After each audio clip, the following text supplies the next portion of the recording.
Good morning student, प्रणाम. Today I teach you lesson number 7 खाना खजाना चित्रपाठ.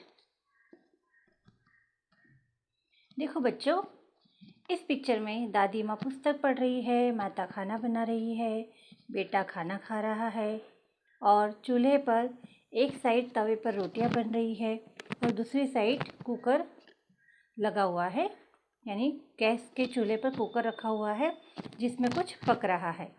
इस साइड पानी का एक बर्तन है और जो बर्तन रखने वाला है उसमें थालियाँ, जार, फिर अचार की बोतलें इस तरह से रखा हुआ है. एक साइड पर फल हैं, सब्जियां हैं, है ना. अब इसे हम विस्तार पूर्वक समझने की कोशिश करते हैं कि क्या है इस पिक्चर में. अब यह है एक रसोई घर का चित्र. यह रसोई घर का चित्र है. चित्र में माता रसोई बना रही है.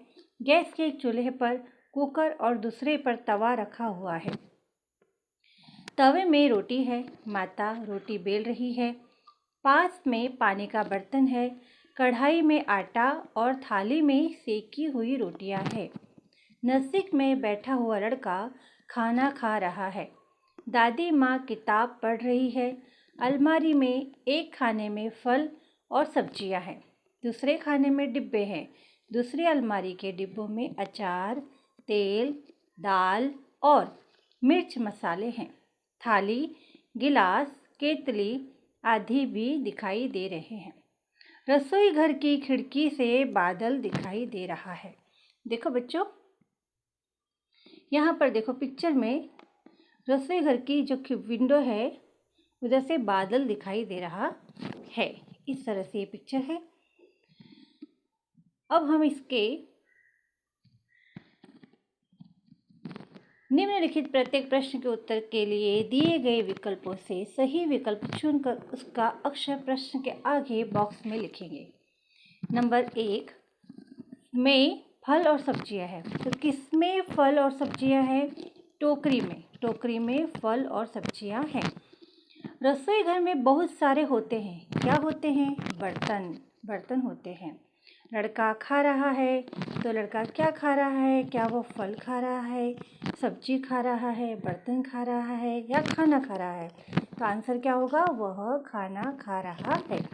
रसोई घर में गैस का चूल्हा है ना. रसोई घर में गैस का चूल्हा है. देखिए, जैसे कि मिट्टी के भी चूल्हे होते हैं, है ना, लेकिन यहाँ पर गैस का चूल्हा है. रसोई घर में माता रसोई बना रही है.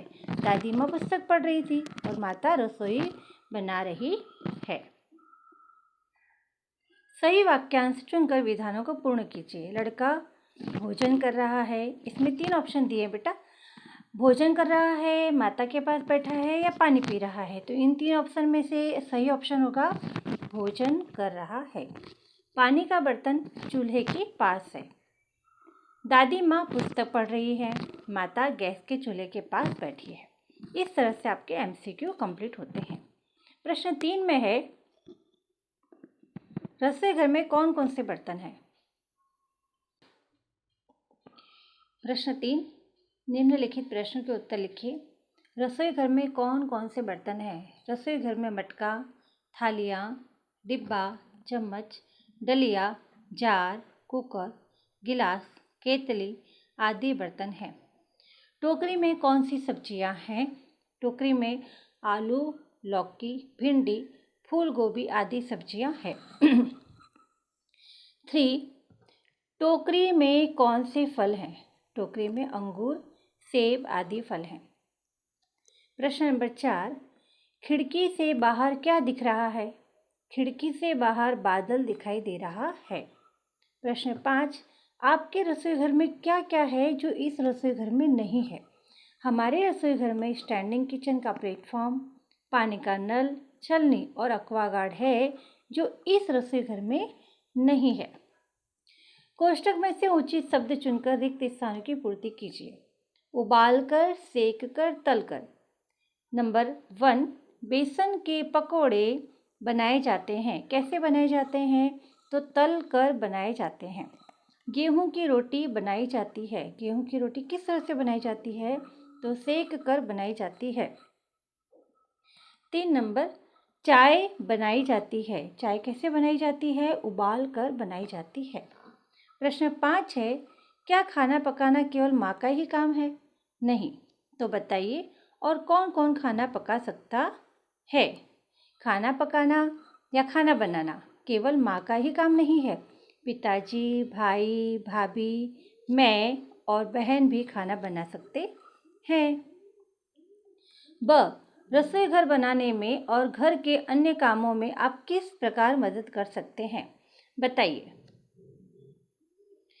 सब्जी काटकर, रोटी बेलकर, आटा गूंथकर, बर्तन साफ करके, घर की सफाई करके, मटके में पानी भरकर, बाजार में से सब्जी लाकर, अनाज साफ करके, इस तरह से हम किसी भी रूप में घर के कामकाज में बड़ों की सेवा कर सकते हैं, बड़ों की मदद कर सकते हैं।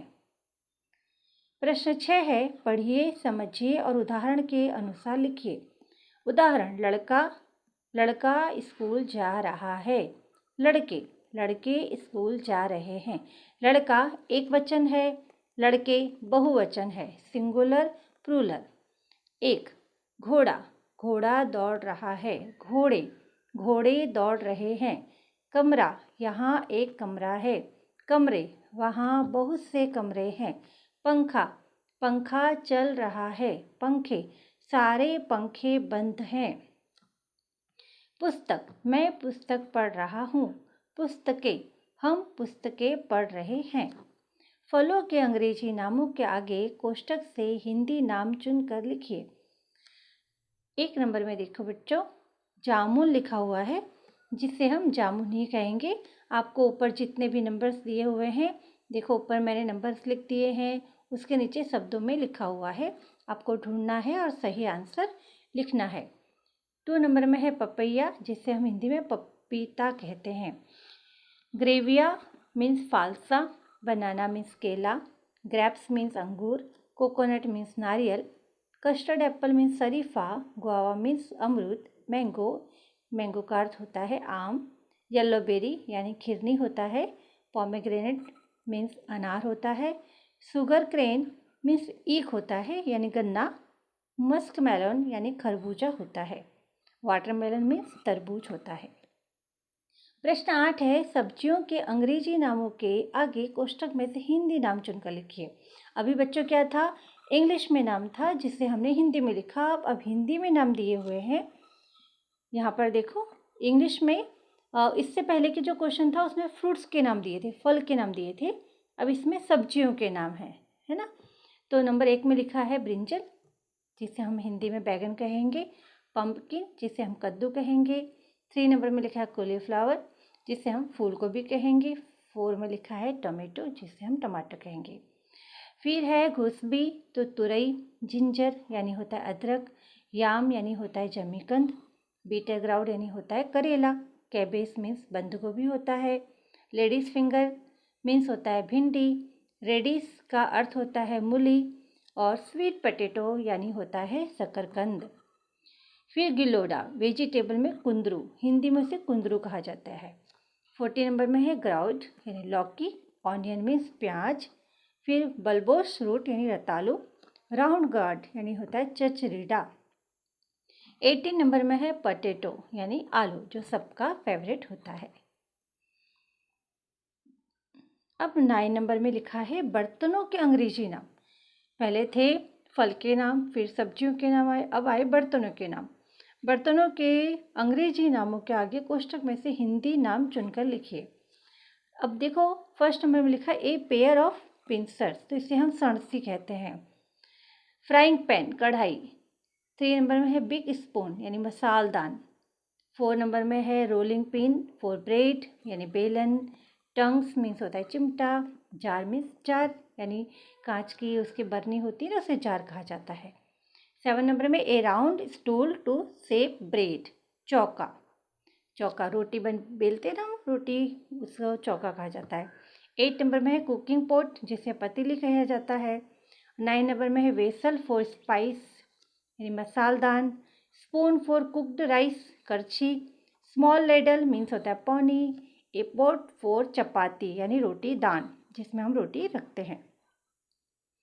प्रवृत्तियां हैं, चित्र पहचान कर नाम लिखिए और खाने चित्र पहचान कर नाम लिखिए और खाने के बारे में सही या गलत का चिन्ह लगाइए। अब देखो चित्र का चीज़ का चित्र है, यानी कौन सी चीज़ है, नाम दिया हुआ है। अब उसमें हमें कॉलम दिए हुए हैं कि मज़े से खाएंगे, खाना पड़ेगा या बिल्कुल नहीं खाएंगे। हाँ, तो करेला है, तो करेला जो ऐसा चीज़ होता है बच्चों, जो जब मम्मी बनाती है उसको तो बहुत अच्छा होता है, लेकिन कभी कभी ऐसा होता है करेला नाम सुन के हमारा मन होता नहीं है, तो उसमें हम लिखेंगे खाना पड़ेगा, है ना। ऐसा होता है, किसी किसी को बहुत पसंद होता है। अब सेब है जो सबको पसंद होता है, तो मज़े से खाएंगे, आम मज़े से खाएंगे, जलेबी मज़े से खाएंगे, आइसक्रीम भी मज़े से खाएंगे, है ना। अब हम कहानी में आते हैं। एक कहानी है, एकता में बल है। कमालपुर नामक एक गांव था। उसमें एक बूढ़ा किसान रहता था। उनका नाम रामू चाचा था। रामू चाचा खेती करते थे। उनके 2 बेटे थे। वे दोनों आपस में झगड़ते रहते थे। रामू चाचा यह देखकर बहुत चिंतित थे। उन्होंने अपने बेटों को बहुत समझाया, पर उन पर इसका कोई असर नहीं हुआ। एक दिन रामू चाचा को इस समस्या का एक उपाय सूझा। उन्होंने अपने दोनों बेटों को बुलाया। बड़े बेटे को लकड़ियों का एक गट्ठर लाने के लिए कहा। रामू चाचा ने दोनों को गट्ठर खोलकर एक एक लकड़ी तोड़ने के लिए कहा। दोनों लड़कों ने बड़ी आसानी से एक एक लकड़ी तोड़ डाली। अब दोनों बेटों को लकड़ियों का गट्ठर बारी बारी से तोड़ने को कहा। दोनों लड़कों ने खूब ताकत लगाई, पर वे लकड़ियों का गट्ठर नहीं तोड़ सके। रामू चाचा ने उन्हें सीख देते हुए कहा, तुम दोनों मिलजुल कर रहोगे तो मजबूत बनोगे, और लड़ते रहोगे तो कमजोर बनोगे। उसी दिन से दोनों भाई मिलजुल कर रहने लगे। रामू चाचा की खुशी का ठिकाना न रहा। रामू चाचा बहुत खुश हो गए कि दोनों बच्चे उनके मिलकर रहते हैं। जिस घर में ये बच्चे मिलजुल कर रहते हैं उस घर में माता पिता बहुत खुश रहते हैं, इसलिए कभी भी हमें आपस में लड़ाई झगड़ा नहीं करना चाहिए। प्रश्न 4, कोष्ठक से अनाज के हिंदी नाम ढूंढकर लिखिए और नीचे अंग्रेजी के नाम उसके आगे लिखिए। अब देखो बच्चों, यहाँ पे इंग्लिश नाम है। अब यहाँ पर आपको हिंदी में आंसर दिया हुआ है, बट आपको ढूंढना है ना। तो उड़द को उड़द कहा जाएगा, ज्वार को ज्वार, राइस को चावल कहेंगे, मूंग को मूंग कहेंगे, पीस को मटर कहेंगे, तुअर को अरहर कहेंगे, ग्राम को चना कहेंगे, वीट को गेहूँ कहेंगे और मेज को मक्का कहेंगे। ओके बच्चों, अब यहाँ देखो फलों के चित्र इकट्ठे कीजिए और उन्हें यहाँ चिपकाकर उनके नीचे नाम हिंदी में लिखिए। फलों के चित्र यानी फ्रूट्स के नाम, जैसे मैंगो हो गया, एप्पल हो गया, बनाना हो गया, जो भी आपको पसंद हो उसके आपको पिक्चर लेने हैं और यहाँ पर उसको चिपका देना है और उनके सामने उसका राइट नाम लिखना है। अपनी मनपसंद के 2 फूलों के फूल मीन्स होता है फ्लावर के चित्र बनाइए। यहाँ पर बनाना है। ओके, अपनी मनपसंद के 2 फूलों की चित्र बनाइए और नीचे हिंदी नाम लिखिए। आपको जो भी पसंद हो वो फ्लावर की पिक्चर आप बना सकते हो। ओके, अब इतना जानिए कि इससे क्या कहा जाता है। कनेर यानी होता है ओलियंडर, गुलाब यानी रोज़, कमल यानी लोटस, बारहमासी यानी होता है एवरग्रीन, सूरजमुखी यानी होता है सनफ्लावर, गेंदा means marigold, Champak means micellar, चमेली यानी जैस्मीन, गुड़हल यानी सूफ्लावर। ओके, इस तरह से आपका यहाँ पर लेसन 7 कंप्लीट होता है। आपको यह चैप्टर अच्छे से समझ में आ गया होगा। Okay, good bye children.